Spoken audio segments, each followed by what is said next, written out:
BJP सरकार अपने आप को ईमानदार का ढोल पीट रही है, लेकिन उस ईमानदारी का ढोल अब फट चुका है और फटने की आवाज सीधे तौर पर आ रही है। अफसर से लेकर के छोटे कर्मचारी से होते हुए फिर ठेकेदार और फिर जो पार्षद है या पंच है, उन सबकी एक हिस्सेदारी होती है और उस हिस्सेदारी के साथ आपस में बंटता है। जैसे कहा भी जाता है, जैसे ही लड्डू बटेगा तो सभी को दाना दाना कुछ तो मिलेगा। तो ऐसा ही कुछ अब हो रहा है।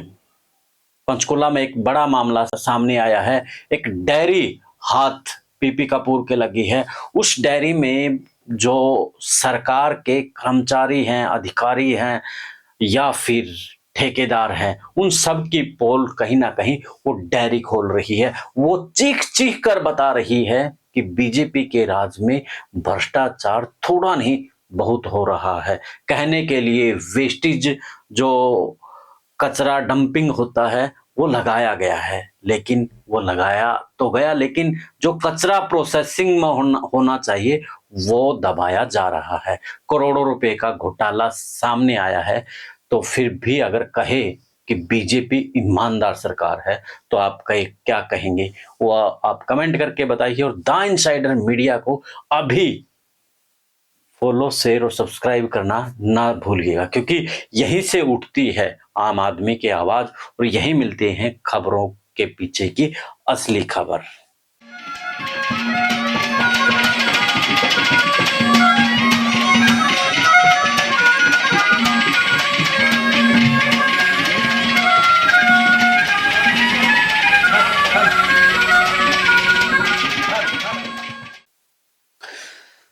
आप देख रहे हैं द इनसाइडर मीडिया और मैं कुलदीप खंडेलवाल। अब विस्तार से विश्लेषण। बीजेपी का राज 2014 में आया और 14 में बीजेपी ने यही कहा था कि हम भ्रष्टाचार को खत्म करेंगे, लेकिन कितना हो पाया है ये आप भी जानते हैं, मैं भी जानता हूं। लेकिन सबसे बड़ी सवाल आज यही है कि जो आम आदमी तक सुविधाएं पहुंचनी चाहिए, वो सुविधाओं का, जो योजनाओं का जो पैसा है, जो विकास का जो पैसा है, वो कुछ गिने चुने लोगों के पास ही कहीं ना कहीं रह जाता है। अब हम आज पंचकुला का एक मामला की बात करें जिसको पीपी कपूर ने आरटीआई के माध्यम से उठाया है।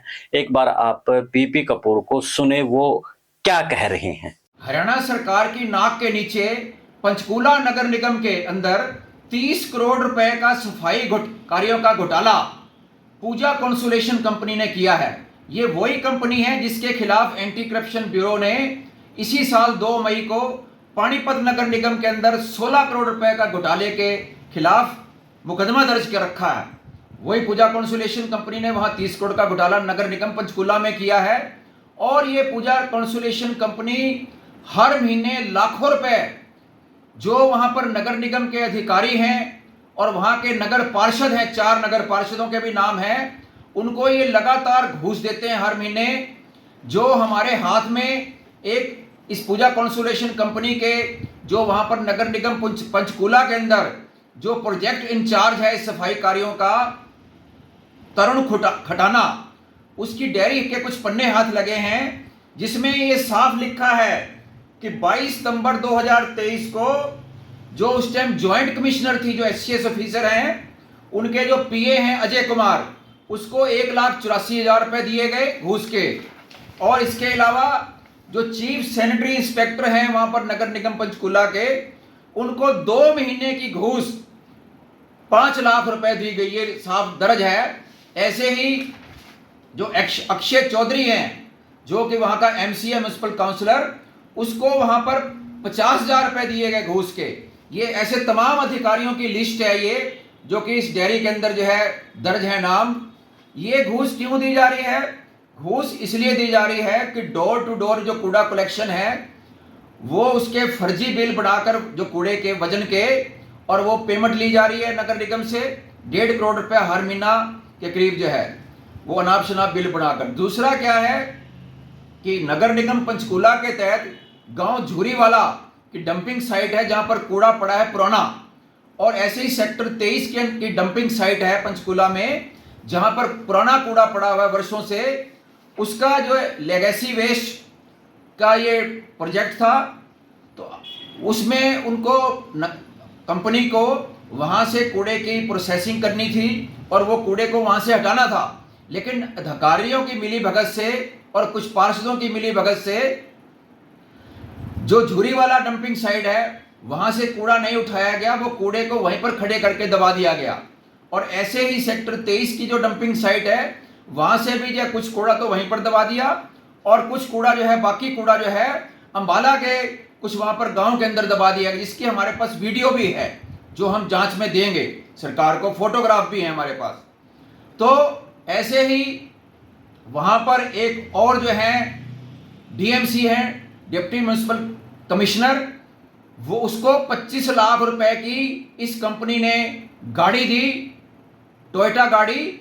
तो उसकी जब ये मामला लीक हुआ, जिस बंदे ने लीक किया उसके खिलाफ उसको इन्होंने पकड़कर अपहरण करके उसको पीटा अपने घर में लाठियों के साथ। और जब उसने एफआईआर दर्ज करा दी उस डीएमसी के खिलाफ और एमसी के खिलाफ, तो फिर इन्होंने ब्लैकमेलिंग करते हुए उसको अपनी एक महिला कर्मचारी के मार्फत एक झूठा मुकदमा सेक्सुअल असाल्ट का, यौन शोषण का, यौन उत्पीड़न का मुकदमा दर्ज करा दिया।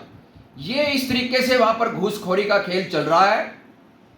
तो हमने इसके खिलाफ माननीय मुख्यमंत्री नायब सिंह सैनी को, हरियाणा के जो अर्बन लोकल बॉडी मिनिस्टर हैं विपुल गोयल जी, उनको भी, और डीजीपी हरियाणा पुलिस को हमने कंप्लेंट करी है। वहाँ के पंचकुला के डीसी को, एसपी को भी कंप्लेंट की कॉपियाँ भेजी हैं कि इस पूजा कॉन्सुलेशन के खिलाफ और जो है जो डेयरी के अंदर जो रिश्वतखोरों की लिस्ट है, इन सब के खिलाफ क्रिमिनल केस रजिस्टर्ड किया जाए, इस पूजा कॉन्सुलेशन कंपनी को ब्लैक लिस्ट किया जाए और जो है ये इनसे जो बाकी जो पेमेंट है इसको ना दी जाए, जो बाकी पेंडिंग पेमेंट है, क्योंकि ये 16 करोड़ रुपए के करीब पेमेंट ले चुका है, अभी 14 करोड़ की भी बाकी रहती है। तो हमने ये मांग करी है इसका खुलासा करके सरकार से कि भाई इसको ब्लैकलिस्ट किया जाए, एफआईआर दर्ज करी जाए और कार्रवाई करी जाए।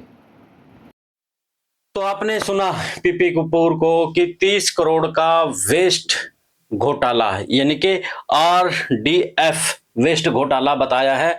और ये जो डोर टू डोर कूड़ा वसूली घोटाला है और 16 करोड़ की इसमें पेमेंट हो चुकी है और 14 करोड़ की पेमेंट अभी बाकी है। और जो अफसर और पार्षद लेकर के हैं जिन्होंने मिल बांट करके खाया है, उनमें डीएमसी, 4 पार्षद, जेई, अकाउंट ऑफिसर, ऑडिटर, यानी कि जिसका काम निगरानी रखना है उसने भी इसमें ढकारे हैं। अब वो ढकारेगा क्यों नहीं, क्योंकि ये एक सिस्टम बनाया हुआ है, हर कोई अपने अपने जो आता है हिस्सेदारी वो लेकर के चुप बैठ जाता है, खामोश हो जाता है। तो इसमें जो डायरी में बताया है पीपी कपूर ने कि 22 सितंबर 2023 को जो ज्वाइंट कमिश्नर का पीए है अजय, उसको 1,84,000 रुपए की कलम बताई जा रही है। तो वहीं 20 अक्टूबर 2023 को सफाई निरीक्षक को 5 लाख रुपए और जेई को 1 लाख रुपए और अकाउंट ऑफिसर को 1,04,500 रुपए और पार्षद अक्षय चौधरी जिसको 50,000। यानी कि तभी तो मैंने कहा है कि सब मिल बांट करके भ्रष्टाचार कर रहे हैं। ये जो आम आदमी तक सुविधाएं पहुंचनी चाहिए वो सुविधाएं ये खुद ले जाते हैं और वो सुविधाएं सिर्फ कागजों में सीमित रह जाती है, यानी कि कागजों में ही वो सिर्फ विकास नजर आता है। तभी तो जमीनी स्तर पर समस्याएं मुंह बाई खड़ी है। दोस्तों ये बड़ी, यानी कि भारत के अंदर बड़ा विकास को रोकने वाला रोड़ा है भ्रष्टाचार का, और ये जब तक खत्म नहीं होगा तब तक ये ऐसे ही चलता रहेगा। अब जैसे जो कूड़ा करकट है वो दो तरह से काम करता है, एक तरफ तो वो पर्यावरण खराब करता है, दूसरी तरफ वो गंदगी फैलाता है। और एक डंपिंग पॉइंट का जो सिस्टम था कि एक प्रोसेस के साथ वो ठीक होंगी, लेकिन यहाँ पर प्रोसेस की जगह उन्हें दबाया गया है। तो समझ गए आप, यानी कि यहाँ उन्होंने कई जगह तो ऐसे होता है, मैंने टोहाना का भी जैसे पहले एक मामला डंपिंग का उठाया था, वहां पर भी बड़ा गोलमाल था। तो इसी प्रकार पंचकूला के अंदर भी बड़ा ये गोलमाल है।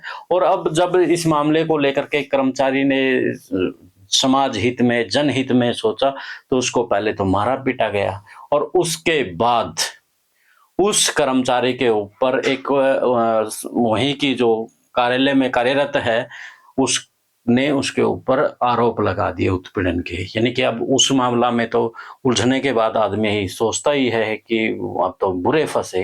तो यानी कि जो ये सिस्टम है कैसे फंसाता है, यहाँ पर आप देख सकते हैं। और जो ये ठेकेदार है, इन्होंने पहले पानीपत में भी एक बड़ा गोलमाल किया है, बड़ा घोटाला किया है, वहां पर भी उसके ऊपर एफआईआर दर्ज है। वहां 15.84 करोड़ रुपए का घोटाला वहां पर भी किया है। तो पंचकुला के अंदर ये एक घोटाला बताया है। अगर हम इसकी सीरीज खोलें तो पता नहीं कितना करोड़ों अरबों खरबों का यहाँ पर भ्रष्टाचार मिलेगा। यहाँ जनता को मिलने वाली सुविधाएं कुछ चंद लोग ही ढकार रहे हैं और अपना बैंक बैलेंस बढ़ा रहे हैं। अब देखना दिलचस्प यही रहेगा कि पीपी कपूर की मेहनत रंग लाएगी या नहीं लाएगी। क्या ये जो कर्मचारी, अधिकारी और पार्षद हैं, ये सलाखों के पीछे जाएंगे या नहीं जा पाएंगे, ये समय बताएगा। फिलहाल आप भी कमेंट करके बताएं कि क्या लगता है, किन पर कार्रवाई होगी या नहीं होगी। चैनल को फॉलो, शेयर, सब्सक्राइब करने के साथ में अभी लिंक उठाए और शेयर कर दे ताकि ये जानकारी हर किसी तक पहुंच जाए। दें इजाजत। जय हिंद, जय भारत, जय हरियाणा।